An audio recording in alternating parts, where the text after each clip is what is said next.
ମଙ୍ଗଳବାର ଦିନ ଭୁଲରେ ବି ଏହି କାର୍ଯ୍ୟ ଆପଣମାନେ କରିବେ ନାହିଁ। ଏମିତିରେ ବି ସବୁଦିନ ଭିତରୁ ମଙ୍ଗଳବାର ଦିନଟି ବହୁତ ମହତ୍ତ୍ୱପୂର୍ଣ୍ଣ ମନାଯାଏ। କୁହାଯାଏ କି ଏହି ଦିନ ଭଗବାନ ଶ୍ରୀ ହନୁମାନଙ୍କର ଦିନ ହୋଇଥାଏ।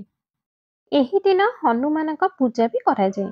ସପ୍ତାହକ 7 ଦିନ ଭିତରୁ ମଙ୍ଗଳବାର ଦିନଟି ବହୁତ ମହତ୍ତ୍ୱପୂର୍ଣ୍ଣ ଦିନ ହୋଇଥାଏ। ହିନ୍ଦୁ ଶାସ୍ତ୍ରରେ ମାନ୍ୟତା ଅନୁଯାୟୀ ମଙ୍ଗଳବାର ଦିନ କୁହାଯାଏ କି ଏହି ଦିନ ଯଦି କୌଣସି କାର୍ଯ୍ୟ କରିଥାନ୍ତି ତ ସେହି କାର୍ଯ୍ୟରେ ଆପଣଙ୍କର ବହୁତ ଶୁଭ ମନାଯାଏ। ହିନ୍ଦୁ ଶାସ୍ତ୍ରରେ ଏହା ବି ମାନ୍ୟତା ଅଛି ଯେ କିଛି କାର୍ଯ୍ୟ ଅଛି ଯାହାକୁ ଭୁଲରେ ବି ମଙ୍ଗଳବାର ଦିନ କରିବା ଉଚିତ ନୁହେଁ। ମଙ୍ଗଳବାର ଦିନ ହନୁମାନଙ୍କୁ ପୂଜା କରିବା ଶୁଭ ମନାଯାଏ। କୁହାଯାଏ କି ବଜରଙ୍ଗୀ ହନୁମାନଙ୍କ ପୂଜା ମଙ୍ଗଳବାର ଦିନ ଯଦି ପୁରା ସଚ୍ଚା ଆଉ ଶ୍ରଦ୍ଧାର ସହ କରିବେ ତ ଆପଣଙ୍କର କୌଣସି ବି ମନସ୍କାମନା ପୂର୍ଣ୍ଣ ହୋଇଯାଏ। ମଙ୍ଗଳବାର ଦିନ ଆପଣ ହନୁମାନ ମନ୍ଦିରକୁ ଯାଇ ପ୍ରଭୁ ହନୁମାନଙ୍କୁ ପ୍ରସନ୍ନ କରିବା ପାଇଁ ଚଣା ଅଳେଇଚ ଦାନା ଭୋଗ ଲଗାନ୍ତୁ। ଆପଣ କିଛି ମିଠା ବି ଭୋଗ ଲଗାଇ ପାରିବେ। ମଙ୍ଗଳବାର ଦିନ ଦାନ କରିବା ବହୁତ ଶୁଭ ମନାଯାଏ। କୁହାଯାଏ କି ମଙ୍ଗଳବାର ଦିନ ଆପଣ କାହାକୁ ଦକ୍ଷିଣା ଦାନ କରିଥାନ୍ତି ତ ଇଏ ଅଧିକ ଶୁଭ ହୋଇଥାଏ। ମଙ୍ଗଳବାର ଦିନ ଦାନ କରିବା ଆପଣଙ୍କ ଘରେ ଧନ ଧାନ୍ୟର କମି ହୋଇନଥାଏ। ସବୁବେଳେ ଘର ଆପଣଙ୍କର ଧନ ଧାନ୍ୟ ଭରି ରହିଥାଏ ଏବଂ ପ୍ରଭୁ ହନୁମାନଙ୍କ କୃପା ସବୁବେଳେ ଆପଣଙ୍କ ଘରେ ରହିଥାଏ। ଆପଣ ମଙ୍ଗଳବାର ଦିନ ତେଲ ଦାନ କରିପାରିବେ। ଯଦି ସମ୍ଭବ ହେଉଛି ଅଟା ବି ଆପଣମାନେ ଦାନ କରନ୍ତୁ। ମଙ୍ଗଳବାର ଦିନ ଖାସ କରି ଏହି ବସ୍ତୁ ଦାନ କରିବା ବହୁତ ଶୁଭ ମନାଯାଏ। ନମ୍ବର 1 ଲାଲ ବସ୍ତ୍ର। ମଙ୍ଗଳବାର ଦିନ ଆପଣ ଲାଲ ବସ୍ତ୍ର ଦାନ କରିବା ଶୁଭ ମନାଯାଏ। ନମ୍ବର 2 ମସୁର ଡାଲି। ମଙ୍ଗଳବାର ଦିନ ଆପଣ ମସୁର ଡାଲି ଦାନ କରିବା ବହୁତ ଶୁଭ ମନାଯାଏ। ନମ୍ବର 3 ଗୁଡ଼। ମଙ୍ଗଳବାର ଦିନ ଆପଣ ଗୁଡ଼ ଦାନ କରିବା ବହୁତ ଅଧିକରୁ ଅଧିକ ଶୁଭ ମନାଯାଏ। ନମ୍ବର 4 ଲାଲ ଫୁଲ। ମଙ୍ଗଳବାର ଦିନ ଆପଣ ଲାଲ ରଙ୍ଗର ଫୁଲ ଦାନ କରିବା ବହୁତ ଶୁଭ ହୋଇଥାଏ। ନମ୍ବର 5 ହନୁମାନଙ୍କର ମୂର୍ତ୍ତି।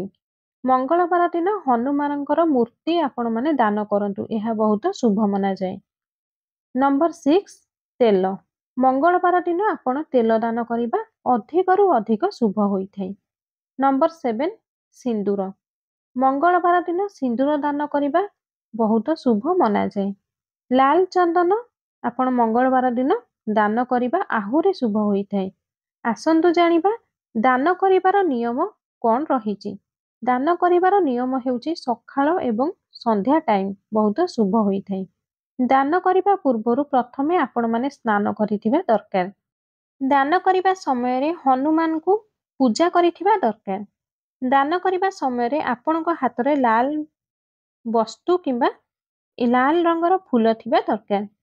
ଦାନ କରିବା ପରେ ଆପଣ ପ୍ରସାଦ ବାଣ୍ଟିବା ଉଚିତ। ଦାନ କରିବା ପରେ ଆମକୁ କ'ଣ ଲାଭ ମିଳିଥାଏ?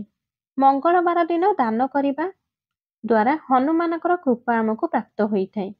ଦାନ କରିବା ଦ୍ୱାରା ଶତ୍ରୁଠାରୁ ରକ୍ଷା ମିଳିଥାଏ। ଆତ୍ମାକୁ ଶୁଦ୍ଧି ମଧ୍ୟ ମିଳିଥାଏ। ଦାନ କରିବା ଦ୍ୱାରା ଭଗବାନ ଶିବଙ୍କର କୃପା ମିଳିଥାଏ। ହନୁମାନ ଚାଳିଶା ପାଠ ମଙ୍ଗଳବାର ଦିନ ନିହାତି କରିବା ଦରକାର। ହନୁମାନ ଚାଳିଶା ପାଠ କରନ୍ତୁ। ମଙ୍ଗଳବାର ଦିନ ଲାଲ ବସ୍ତ୍ର ଧାରଣ କରିବା ବହୁତ ଶୁଭ ହୋଇଥାଏ। ମଙ୍ଗଳବାର ଦିନ କୌଣସି ଶୁଭ କାର୍ଯ୍ୟ ଆରମ୍ଭ କରନ୍ତୁ ନାହିଁ। ବିବାହ ସମ୍ବନ୍ଧ କାର୍ଯ୍ୟ କରନ୍ତୁ ନାହିଁ। ନୂଆ ବ୍ୟବସାୟର ଆରମ୍ଭ ମଙ୍ଗଳବାର ଦିନ ଭୁଲରେ ବି କରନ୍ତୁ ନାହିଁ। ମଙ୍ଗଳବାର ଦିନ ନୂଆ ବ୍ୟବସାୟ ଆରମ୍ଭ କରନ୍ତୁ ନାହିଁ। ମଙ୍ଗଳବାର ଦିନ କୌଣସି ଘର ନିର୍ମାଣ କାର୍ଯ୍ୟ ଆରମ୍ଭ କରିବେ ନାହିଁ। ମଙ୍ଗଳବାର ଦିନ କୌଣସି କାର୍ଯ୍ୟ ଖାସ କରି ଦକ୍ଷିଣ ଦିଗକୁ ଯାତ୍ରା କରନ୍ତୁ ନାହିଁ। ଯେଉଁ ବ୍ୟକ୍ତି ପ୍ରଭୁ ହନୁମାନଙ୍କର ଅଳ୍ପ ଟିକେ ବି ପୂଜା ପାଠ କରିଥାନ୍ତି ତ ସେହି ବ୍ୟକ୍ତିଙ୍କର ଦୁଃଖ ଏବଂ ଦର୍ଦ ଦୂର ହୋଇଯାଇଥାଏ। ମଙ୍ଗଳବାର ଦିନ ଚମତ୍କାରୀ ଦିନ ହୋଇଥାଏ। ଆଜିର ଭିଡ଼ିଓରେ ଆମେ ଆପଣଙ୍କୁ ଏମିତି ଏକ ଉପାୟ କହିବୁ ଯାହାକି ଏହି ଉପାୟ ଆପଣମାନେ ଯଦି ମଙ୍ଗଳବାର ଦିନ କରିଦେବେ ତେବେ ଆପଣଙ୍କର କୌଣସି ବି ଏମିତି ମନସ୍କାମନା ନାହିଁ ଯାହା ପୂରଣ ହୋଇପାରିବ ନାହିଁ। ହିନ୍ଦୁ ଧର୍ମର ମାନ୍ୟତା ଅନୁଯାୟୀ ହନୁମାନଙ୍କ ପୂଜା ଗୋଟିଏ ଅଲଗା ହିଁ ମହତ୍ତ୍ୱ ରହିଥାଏ। ଆଉ ଏହି ଉପାୟକୁ ଯଦି ଆପଣ ମଙ୍ଗଳବାର ଦିନ କରିବେ ତେବେ ଆପଣଙ୍କ ଜୀବନରେ ପ୍ରତ୍ୟେକ ସମସ୍ୟା ଯାହା ବି କଷ୍ଟ ଅଛି ଆପଣ ତାହା ଶେଷ ହୋଇଯିବ।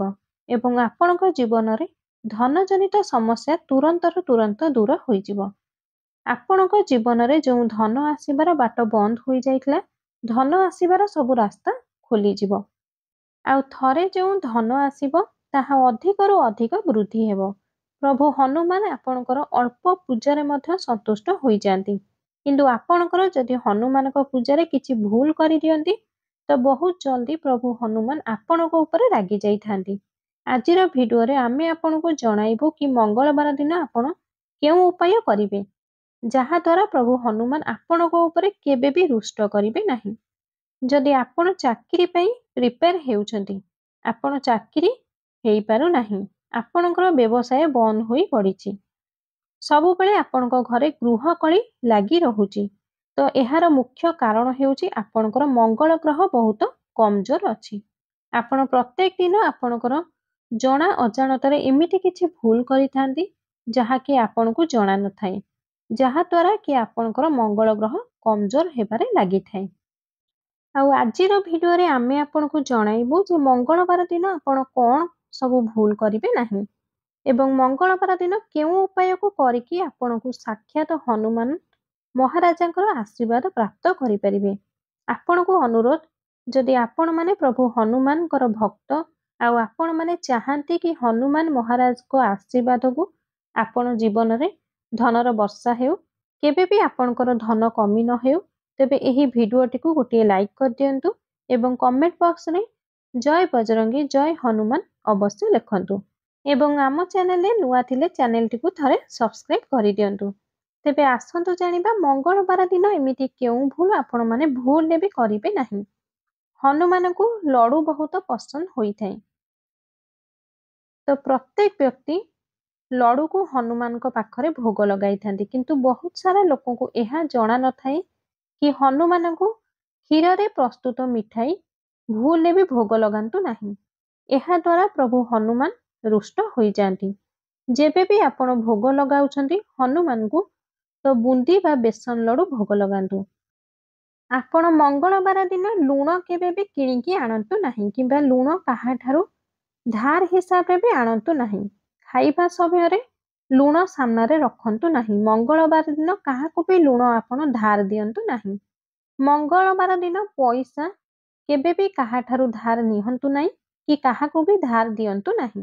ଏମିତି କରିବା ଦ୍ୱାରା ଆମ ଜୀବନରେ ପଇସା ହାନି ହୋଇଥାଏ। ମଙ୍ଗଳବାର ଦିନ ଆପଣ ବ୍ରହ୍ମଚାରୀ ପାଳନ କରିବା ଉଚିତ। ମଙ୍ଗଳବାର ଦିନ ପଶ୍ଚିମ ଏବଂ ଉତ୍ତର ଦିଗକୁ ଯାତ୍ରା କରିବା ଉଚିତ ନୁହେଁ। ଏବଂ ଆସନ୍ତୁ ଜାଣିବା ମନୋକାମନା ଉପାୟ। ଯଦି ଆପଣଙ୍କର କୌଣସି ମନୋକାମନା ଅଛି, ଯେମିତିକି ସନ୍ତାନ ପ୍ରାପ୍ତି, ଚାକିରି ପ୍ରାପ୍ତି, ଜୀବନରେ କୌଣସି ବି ମନୋକାମନା ଅଛି, ଏହି ଉପାୟଟିକୁ କରିଦିଅନ୍ତୁ। ଆପଣଙ୍କର ସବୁ ମନସ୍କାମନା ପୂରଣ ହୋଇଯିବ।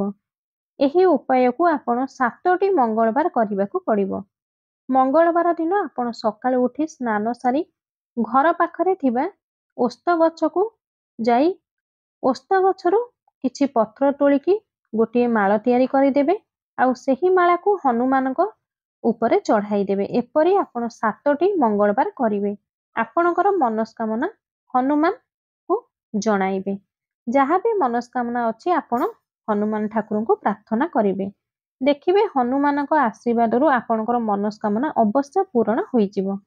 ମଙ୍ଗଳବାର ଦିନ ରାତିରେ ଶୋଇବା ପୂର୍ବରୁ ଆପଣ ହନୁମାନଙ୍କ ସାମ୍ନାରେ ସୋରିଷ ତେଲର ଦୀପ ଜଳାଇବେ। ଏହାପରେ ଆପଣ 11ରୁ 12 ଥର ହନୁମାନ ଚାଳିଶା ପାଠ କରିବେ। ଏହିପରି ଲଗାତାର 5ଟି ମଙ୍ଗଳବାର ଏହିପରି ଉପାୟକୁ କରିବେ, ତ ଆପଣଙ୍କ ଜୀବନରେ ଧନ ସମ୍ପଦ, ଧନଜନିତ ସମସ୍ୟା ଚାଲିଯିବ। ଆପଣଙ୍କ ଘରେ ସୁଖ ସମୃଦ୍ଧିର ବାସ ହୋଇଯିବ। ଏବେ ଯେଉଁ ଉପାୟ ବତାଇବୁ, ଏହି ଉପାୟ ଚାକିରି ପ୍ରାପ୍ତି ପାଇଁ ଉପାୟଟିଏ।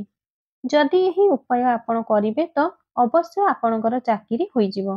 ଉପାୟଟି ହେଉଛି ମଙ୍ଗଳବାର ଦିନ ହନୁମାନ ମନ୍ଦିରକୁ ଯାଇ ଗୋଟିଏ ନଡ଼ିଆ ଦାନ କରିଦେବେ। ଏହିପରି ଆପଣ 4ଟି ମଙ୍ଗଳବାର କରନ୍ତୁ, ତ ଆପଣଙ୍କର ଚାକିରି ପାଇଁ ଯେଉଁ ସମସ୍ୟା ସୃଷ୍ଟି ହେଉଥିଲା ତାହା ଦୂର ହୋଇଯିବ ଏବଂ ଆପଣଙ୍କର ଚାକିରି ନିଶ୍ଚିନ୍ତ ହୋଇଯିବ। ଲଗାତାର 5ଟି ମଙ୍ଗଳବାର ଦିନ କୌଣସି ବି ହନୁମାନ ମନ୍ଦିରକୁ ଯାଇ ଗୋଟିଏ ଘଣ୍ଟି ଦାନ କରିଦେବେ। ଆପଣଙ୍କର ଯାହା ବି ସମସ୍ୟା ଅଛି, ଧନଜନିତ ସମସ୍ୟା, କାର୍ଯ୍ୟରେ ବାଧା ସମସ୍ୟା, ସବୁକିଛି ଚାଲିଯିବ ଏବଂ ଆପଣଙ୍କ ଜୀବନରେ ପଇସା ଆସିବା ଷ୍ଟାର୍ଟ ହୋଇଯିବ। ଆପଣଙ୍କର ସବୁଆଡ଼ୁ ସୁଖ, ସମୃଦ୍ଧି, ଖୁସି ହିଁ ଛୁଟି ଆସିବ। ଆପଣ 2ଟି ଲବଙ୍ଗ ନେବେ, ଗୋଟିଏ ଲାଲ କପଡ଼ାରେ ଫିଟିକିରି ନେବେ ଏବଂ ଗୋଟିଏ ଦୀପ ହନୁମାନଙ୍କ ମନ୍ଦିରରେ ଜଳାଇଦେବେ। ଏହାପରେ ହନୁମାନ ଚାଳିଶା 11ରୁ 12 ଥର ପାଠ କରିଦେବେ। ସେହି ପୁଟୁଳିକୁ ଆପଣ ଯେଉଁ ଲାଲ କପଡ଼ାରେ 2ଟି ଲବଙ୍ଗ ଫିଟିକିରି ନେଇଥିଲେ ସେହି ପୁଟୁଳିକୁ ହନୁମାନଙ୍କୁ ଛୁଆଇଦେବେ। ଏହାପରେ ଆପଣ ଟ୍ରେଜରୀରେ ଆଣିକି ରଖିଦେବେ। କିମ୍ବା ଆପଣ ବେପାରୀ ଅଟନ୍ତି, ଯାହାପରେ ଆପଣ ପଇସା ଲେଣଦେଣ କରୁଥିବେ ସେହି ଜାଗାରେ ଏହି ପୁଟୁଳିକୁ ରଖିଦେବେ। ତ ମାନିକି ଚାଲନ୍ତୁ, ଯାହାବି କଳା ଯାଦୁ, ତନ୍ତ୍ରବିଦ୍ୟା ଯାହାବି ଆପଣଙ୍କ ଉପରେ ଲାଗିଥାଏ ଏହା ସବୁ ତୁରନ୍ତ ଦୂର ହୋଇଯିବ। ହନୁମାନଙ୍କ ଆଶୀର୍ବାଦରୁ ଆପଣ ଆପଣଙ୍କ ଜୀବନରେ ଉନ୍ନତି କରିବାକୁ ଲାଗିବେ।